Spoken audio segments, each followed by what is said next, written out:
Class 12 আজকে ক্ষয়চক্র বা cycle of erosion যেটা তার সেকেন্ড ক্লাস হচ্ছে। অর্থাৎ প্রথম ক্লাসে আমরা যত সমস্ত অবজেক্টিভ কোশ্চেন হবে সেগুলো আলোচনা করেছিলাম এবং সেখানে ডেভিসের মতবাদটা তুলে ধরেছিলাম যে ডেভিস ক্ষয়চক্র সম্পর্কে যে মতবাদ দিয়েছেন, ডেভিসের কোডটা যে উনি বলেছেন landscape is a function of structure, process and stage. অর্থাৎ স্ট্রাকচার বলতে কী কীগুলো আছে, ফাংশন বলতে কী কী জিনিস কাজ করছে এবং স্টেজ। অ্যাকচুয়ালি উনি যেহেতু নদী সব জায়গাতে বহমান, সেই জন্য নদীর কাজকেই কোনো একটা ভূমিরূপের উত্থান পর্বের পরে নদীর কাজকেই, যেহেতু নদীর জলধারাটা সব জায়গায় পাওয়া যায়, সেই জন্য নদীর কাজকেই মানে স্বাভাবিক ক্ষয়চক্রের মধ্যে ধরেছেন এবং নদীর যে ক্ষয়চক্র সেটাকেই স্বাভাবিক ক্ষয়চক্র বলা হয়। তো আজকে আমরা ডেভিসের তত্ত্ব আলোচনা করতে গিয়ে পরবর্তীকালে ডেভিসের তত্ত্ব আলোচনার পরে দেখব যে ডেভিসের যেমন পেঙ্ক, ক্রিকমে, হ্যাক এনারা ডেভিসের সমালোচনা করেছেন তত্ত্বে। তো ফলত অনেকগুলো ক্লাস পরপর পাবো। এরপরে মরু অঞ্চলের ক্ষয়চক্র আছে, তোমরা কিন্তু অবশ্যই চ্যানেলটাকে সাবস্ক্রাইব করে রাখবে যাতে সবগুলো ভিডিও পাও। আচ্ছা, এবার ডেভিসের ক্ষয়চক্র যে কোনো জায়গায় ক্ষয়চক্র বলেছিলাম কি যে একটা ভূমিরূপের উত্থান হবে, উত্থানের পরে সেখানে ক্ষয়, বহন, সঞ্চয়, অর্থাৎ অঞ্চলটা যৌবন পরিণত বার্ধক্য অবস্থার মধ্য দিয়ে যাবে। তো ডেভিস যে ক্ষয়চক্রের ধারণা দিয়েছেন তাতে শর্তগুলো কি, আমি বোর্ডের ওই পাশ থেকে লিখতে শুরু করছি, তাহলে তোমরা পরপর জিনিসগুলো লিখতে পারবে। অবশ্যই খাতা পেন নিয়ে বসবে এবং আমার সঙ্গে সঙ্গে ক্লাস নোটটা নিতে থাকবে। আচ্ছা, ডেভিস বর্ণিত ক্ষয়চক্রের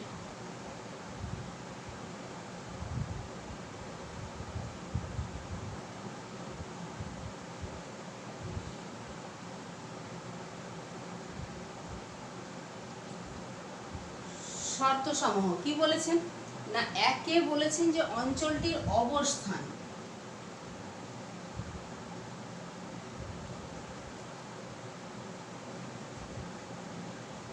অঞ্চলটির অবস্থান কি রকম হবে না, অঞ্চলটি আমি বলছি তোমরা লিখে নেবে, আমি পুরো কথাই লিখছি না। সামগ্রিকভাবে অঞ্চলটি সমুদ্র সমতলের উপরে থাকবে।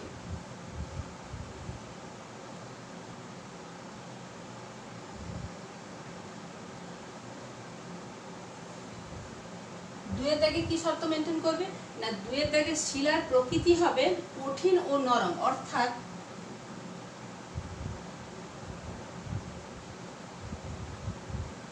অঞ্চলটি কঠিন এবং নরম শিলা দ্বারা গঠিত হবে।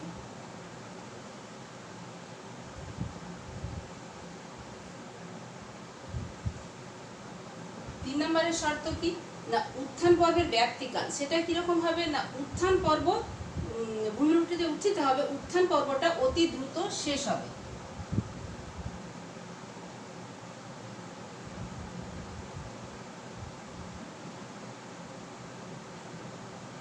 এখানে লিখে দিচ্ছে উত্থান পর্ব অতি দ্রুত শেষ হবে।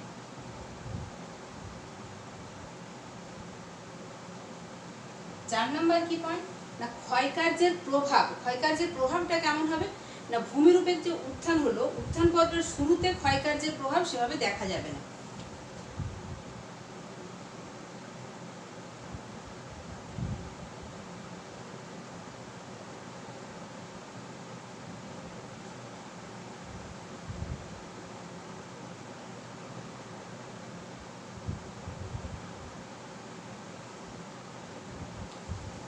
এই যে বলেছেন যে উত্থান পর্বের শুরুতে ক্ষয়কাজ দেখা যাবে না, প্রথমে শুধু উত্থানটা হলো, তারপরে ক্ষয়, তারপরে বহন, সঞ্চয়, অর্থাৎ যৌবন পরিণত পার্থক্য অবস্থার মধ্য দিয়ে যাবে। এটার সমালোচনা করেছেন কি না, ক্রিকমে, সেটা পরে সমালোচনাতে আসবো। আচ্ছা, এরপরে যে জলবায়ুর প্রকৃতি, জলবায়ু কিরকম হবে না, সমগ্র অঞ্চলটির জলবায়ু আর্দ্র প্রকৃতির হওয়া প্রয়োজন।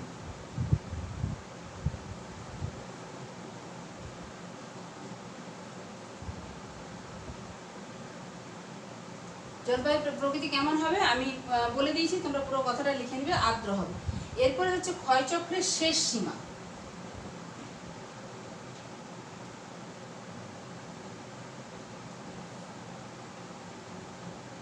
ক্ষয়চক্রের শেষ সীমা কি হবে না, সমুদ্র সমতল, যেটাকে বলছি বেস লেভেল অফ ইরোশন।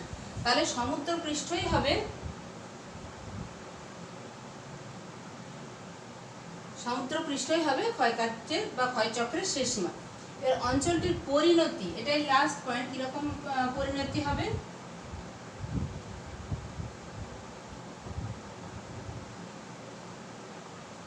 না, অঞ্চলটির পরিণতি হবে মানে শেষ পর্যায়ে গিয়ে অঞ্চলটা ধীরে ধীরে সমপ্রায় ভূমিতে পরিণত হবে এবং তার উপরে কিছু কিছু টিলার অবস্থান দেখা যায়।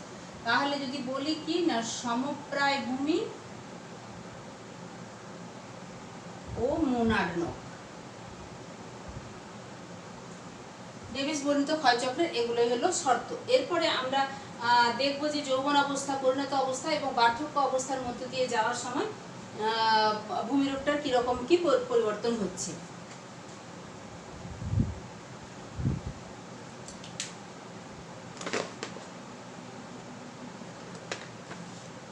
আচ্ছা, লিখছি যে যৌবন অবস্থায়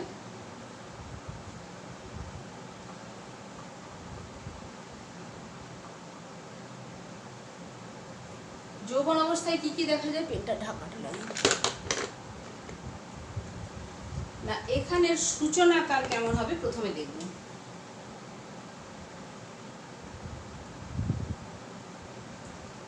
সূচনাকাল বলতে কি না কোনো অঞ্চলে ভূমিক্ষয়ের যে প্রক্রিয়াটা শুরু হলো সেই সঙ্গে সঙ্গেই যৌবন অবস্থার সূচিত হবে, মানে অঞ্চলটার যৌবন অবস্থা সূচিত হবে। তাহলে ভূমিক্ষয়ের সঙ্গে সঙ্গেই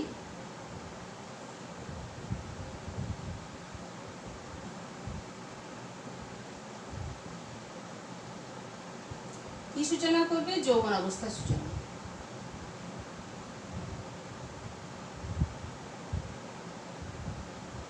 এটা 1 নাম্বার পয়েন্ট। আচ্ছা, 2 নম্বরে যৌবন অবস্থায় কি কি দেখবো না নদীর প্রবাহমানতা।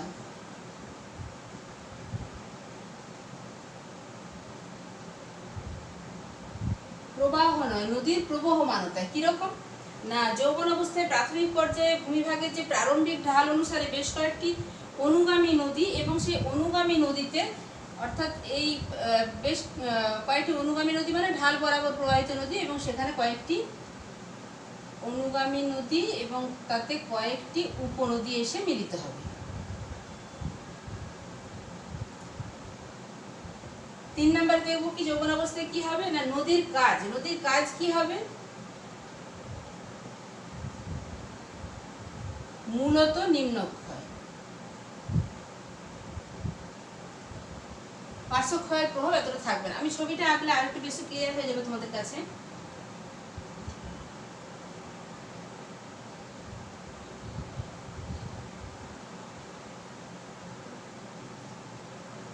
একদম যেটা যৌবন অবস্থায় এইরকম ভাবে ভি আকৃতির উপত্যকা তৈরি হবে। এটাকে পর্বতের চূড়ার মতো করার চেষ্টা করবে, অর্থাৎ এটা হচ্ছে জলবিভাজিকা। আমি এখানে লাইন টেনে আলাদা করে দিলাম। এটা জলবিভাজিকা আর এই অংশটা কি নদী উপত্যকা। এটা কোন অবস্থার ভূমিরূপ বলছি না এটা হচ্ছে যৌবন। পরিণত অবস্থায় কি হবে দেখো নদী উপত্যকাটা অনেকটা চওড়া হয়ে গিয়ে এই হবে, উপত্যকাটা অনেকটা চওড়া হয়ে গেছে। আমি যৌবনের পর পরিণত যখন অবস্থায় আসবো তখন দেখাবো। জলবিভাজিকাটা আগে যতটা উঁচু ছিল বা যতটা আলাদা করতে পেরেছিল পর্বতের শৈলশিলার মতো ছিল, উঁচু হয়ে আছে কিন্তু অনেকটাই উচ্চতাটা কমেছে এবং নদী উপত্যকাটাও চড়া হয়েছে। এবং বার্ধক্য অবস্থায় গিয়ে এই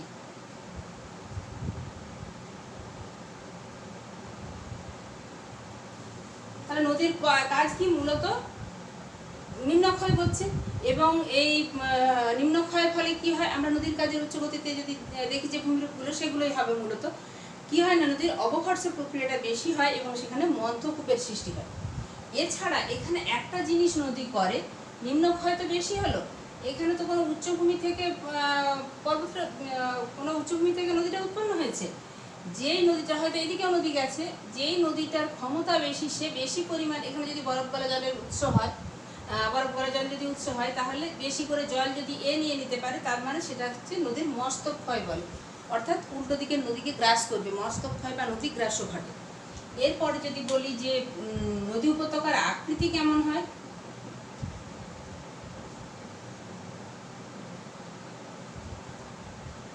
তোমরা দেখতেই পাচ্ছ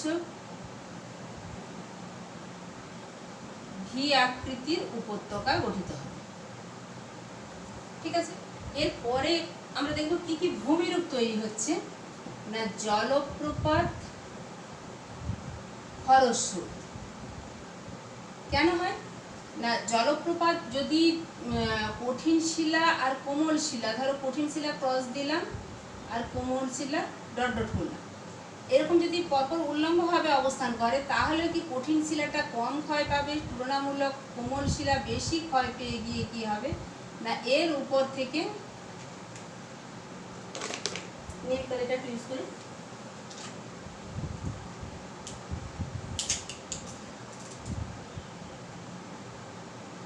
এর উপর থেকে জলটা আছড়ে পড়বে। আবার যদি অনুভূমিকভাবে অর্থাৎ পরপর এই সমান্তরালভাবে এরকমভাবে অবস্থান করে,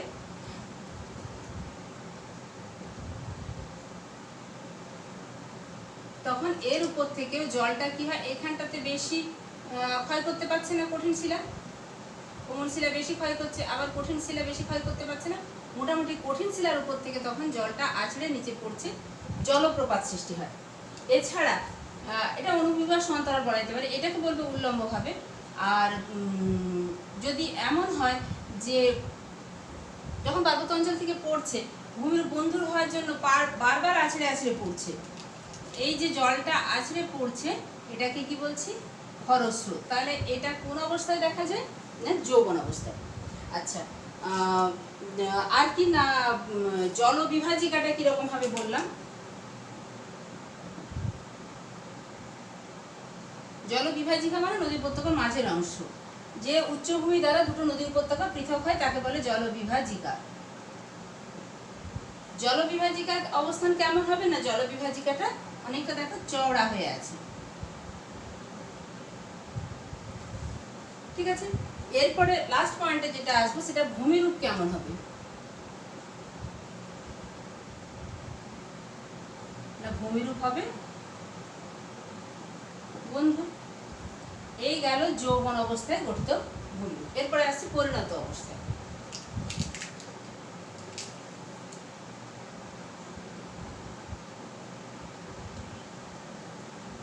পরিণত অবস্থায় কি হবে না, পরিণত অবস্থায় যদি একই রকম ভাবে হেডিং করি, সূচনাকাল, সূচনাকাল কি দিয়ে সূচিত হবে না, উচ্চতা হ্রাস পাওয়ার সময় থেকে যখনই উচ্চতা হ্রাস পেল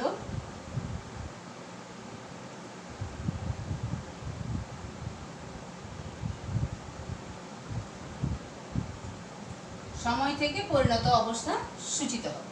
এরপরে যদি বলি নদীর প্রবাহমানতা, নদীর প্রবহমানতা, ওখানে দেখো কি হয়েছিল, অনুগামী নদী এবং উপনদী সৃষ্টি হয়েছিল, এখানে পরিণত অবস্থা এই মাঝামাঝি অবস্থায় হয়েছে। এখানে অনুগামী নদীর পরে এই যে বলছে উপনদী এসে মিলিত হচ্ছে, এই উপনদীগুলিও বেশ প্রাধান্য পাবে, ফলে এই উপনদীগুলোকে আরেকটা কি বলা হয় না, পরবর্তী নদী, অর্থাৎ পরবর্তী নদী এবং তার থেকে বেশ কিছু উপনদী এসে মিলিত হবে। 3 নম্বর পয়েন্টে যদি যাই তাহলে নদীর কাজ, নদীর কাজ কি হবে দেখো, এখানে গুলোর সঙ্গে একটু সামঞ্জস্য রেখে যদি হেডিং গুলো করি, যৌবন অবস্থা, পরিণত অবস্থা, বার্ধক্য অবস্থা, তাহলে কি হবে, পয়েন্টগুলো ভুলবে না, পয়েন্টগুলো মনে থাকবে। নদীর কাজ কি, এখানে মূলত নিম্ন ক্ষয় ছিল, এখানে নিম্ন ক্ষয়ের পরিমাণটা একটু কমে যাবে, পার্শ্ব ক্ষয় বাড়বে। দেখো তাই জন্য নদী উপত্যকা কিন্তু পাশের অংশটাকেও ক্ষয় করেছে, এই ভি আকৃতি ছিল যেটা, সেটা পাশের অংশটাকে আস্তে আস্তে ক্ষয় করে দিয়ে এটাকে চওড়া করেছে, তবে এই উপত্যকাটা এসেছে। তাহলে নদী উপত্যকা কি হলো, আচ্ছা নদীর কাজ পার্শ্ব ক্ষয় বৃদ্ধি হলো। এরপরে হচ্ছে উপত্যকার আকৃতি, উপত্যকা চওড়া হয়ে যাবে, যেটা ছিল ভি আকৃতির সেটা ইউ আকৃতির হয়ে যাবে। আচ্ছা এরপরে হচ্ছে কি দেখা যায় না, যেগুলো ভূমিরূপের কথা বললাম, এখানে হেডিং করেছি জলপ্রপাত, খরস্রোত, ওখানে কি দেখা যাবে, নদী বাঁক দেখা যাবে, প্লাবনভূমি দেখা যাবে। নদী বাঁক মানে নদী বাঁক সৃষ্টি করবে প্লাবনভূমি, সেটা কিরকম না, নদী এই যে যাচ্ছিল সে অনেকটা বেশি এঁকে বেঁকে প্রবাহিত হবে,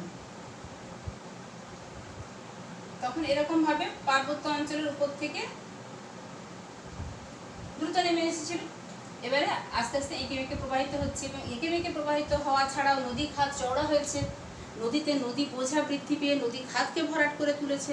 ফলে কি হয় না, বর্ষাকালে যখন অতিরিক্ত জল আসে তখন দুকুল ছাপিয়ে বন্যার সৃষ্টি হয় এবং পার্শ্ববর্তী যে অঞ্চলটা প্লাবিত করে সেই অঞ্চলে পলিগঠিত সমভূমি গড়ে ওঠে, তাকে বলছি প্লাবনভূমি। তাহলে এই যে পার্শ্ববর্তী অঞ্চলটা, এখানে কি গড়ে উঠলো না, প্লাবনভূমি। আচ্ছা, এরপরে যদি বলি ভূমির বন্ধুরতা, জলবিভাজিকা কি হয়েছে না, জলবিভাজিকার উচ্চতা হ্রাস পেয়েছে। আমি পরপর একই সঙ্গে এই হেডিংগুলো পাশাপাশি রেখে করার কারণটা এই, যাতে তোমরা ওই একটারই হেডিংগুলো করলে তখন অন্যগুলোও মনে পড়ে যাবে, তুলনামূলক আলোচনা করতে সুবিধা হবে। জলবিভাজিকার উচ্চতা হ্রাস পাবে। পরের পয়েন্ট, ভূমিরূপ কিরকম হবে, উত্থান পর্বে যে সমস্ত চিহ্নগুলো ছিল সেই চিহ্নগুলো ক্রমশ লোপ পাবে।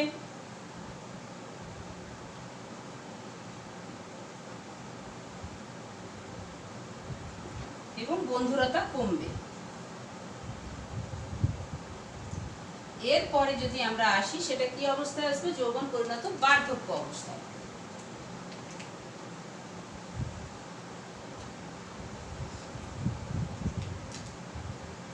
বার্ধক্য অবস্থার সূচনাকাল কখন হচ্ছে না, ভূমিরূপ গঠনের পর যখন সুদীর্ঘকাল সময় যাচ্ছে, বিভিন্ন প্রাকৃতিক শক্তির ক্ষয় করতে করতে অঞ্চলটা নিচু হয়ে সমতল ভূমিতে পরিণত হচ্ছে বা প্রায় সমতল ভূমিতে পরিণত হচ্ছে, তখন বার্ধক্য অবস্থার সূচনা হচ্ছে। তাহলে সূচনাকাল যদি বলি, যে কথাগুলো বললাম সেগুলো ভিডিওটা আরেকবার শুনে নেবে। অর্থাৎ এখানে যখন মানে ভূমিরূপ গঠনের পর সুদীর্ঘকাল সময় গেছে, বিভিন্ন প্রাকৃতিক শক্তি ক্ষয় করেছে, করে অঞ্চলটা যখন প্রায় সমতল ভূমিতে পরিণত হচ্ছে।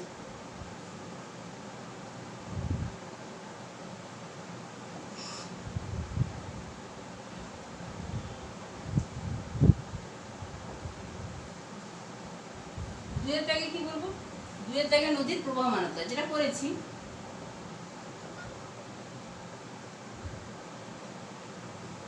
এখানে কি দেখা যাবে না, বার্ধক্য অবস্থায় উপনদীর সংখ্যা কমে যাবে, বরং বেশ কিছু নদীর শাখা আকারে বেরিয়ে যাবে, কোথাও নদী বাঁক বিচ্ছিন্ন হয়ে অশ্বক্ষুরাকৃতির হ্রদ হিসাবে অবস্থান করবে।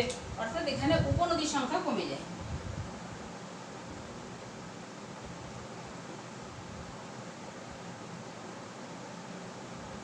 পরের পয়েন্ট কি না, নদীর কাজ, নদীর কোন কাজের প্রাধান্য পাবে, মূলত সঞ্চয়। পরের পয়েন্ট কি করব, নদী উপত্যকার আকৃতি কেমন হবে, উপত্যকার আকৃতি চওড়া হবে, যেহেতু সঞ্চয় কাজটা বেশি হচ্ছে।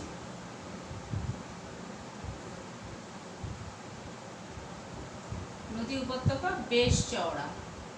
দেখো এখানে মাছের পয়েন্টে নদী বা প্লাবনভূমি করেছিলাম, অর্থাৎ ভূমিরূপগুলো করেছিলাম।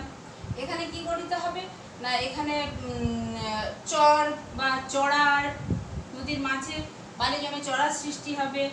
নদী বাঁক আরো বেশি বৃদ্ধি পেয়ে কি তৈরি হবে না, একটা অংশ হঠাৎ করে বিচ্ছিন্ন হয়ে ঘোড়ার খুরের মতো অবস্থান করবে এবং তাতে জল জমে থাকবে, সেটাকে হ্রদ বলছে, অর্থাৎ অশ্বক্ষুরাকৃতি হ্রদ তৈরি হবে। এই যে নদীর বাঁকটা প্রচুর বৃদ্ধি পেয়েছে, নদী তখন আর এত বেশি বাঁক নিতে পারছে না,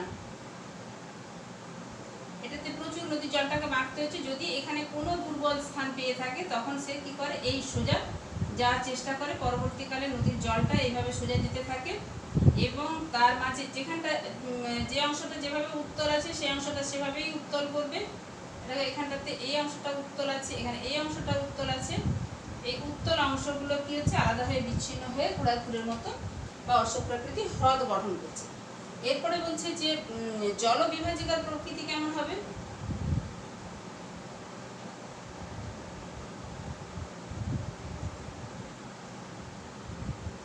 না জলবিভাজিকার প্রকৃতি আমরা দেখতেই পাচ্ছি, জলবিভাজিকা এখানে নদীটা আরো বেশি চওড়া হয়েছে। জলবিভাজিকা বলতে এই অংশটা যেটা ছিল তার অস্তিত্ব প্রায় বোঝা যাবে না।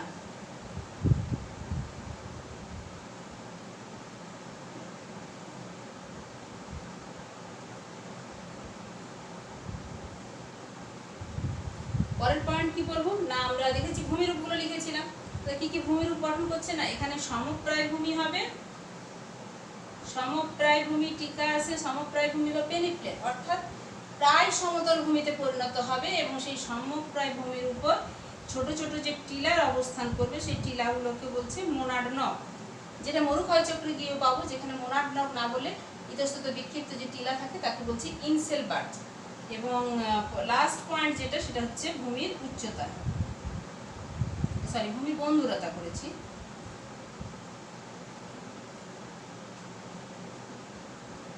ভূমির বন্ধুরতাতে কি বলবো না, ভূমি একদম ক্ষয় সীমার কাছাকাছি চলে আসে। ক্ষয় সীমা বলতে সমুদ্র সমতল, অর্থাৎ বেস লেভেল অফ ইরোশনে চলে আসায়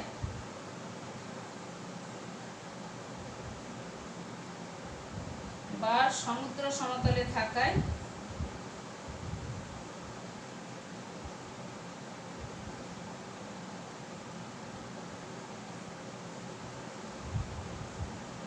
বন্ধুরতা নেই বললেই চলে বা বন্ধুরতা কম হয় লিখব।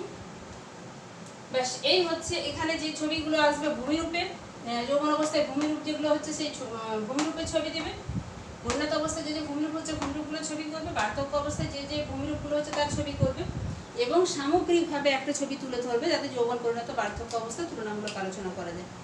ঠিক আছে, এরপর ডেভিসের তত্ত্বের সমালোচনা বা মরু অঞ্চলের ক্ষয়চক্র পরের ক্লাসে হবে।